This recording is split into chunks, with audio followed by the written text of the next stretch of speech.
நண்பர்களே, இன்னைக்கு என்ன நம்ம வீட்டில் சாப்பாடு ரெடி பண்ணிக்கிட்டு இருக்கோம்னா, காஞ்ச மொச்சரை அதை தண்ணியில் ஊற போட்டு பிதுக்கின பயிர், பிதுக்கு பயிர்.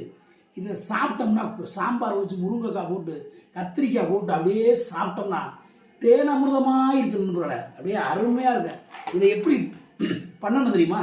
அப்படியே மஞ்சள் பொடியை போட்டு இது பிதுக்கினது தண்ணியை பாருங்கள், பூரா பிதுக்கு பயிர் பிதுக்கியாச்சு, பிதுக்குன்னு பிதுக்கி போட்டேன். அப்படியே மஞ்சள் பொடியை போட்டு அப்படியே உதறி போட்டு அப்படியே பொடி மாதிரி போட்டு இப்படி போட்டு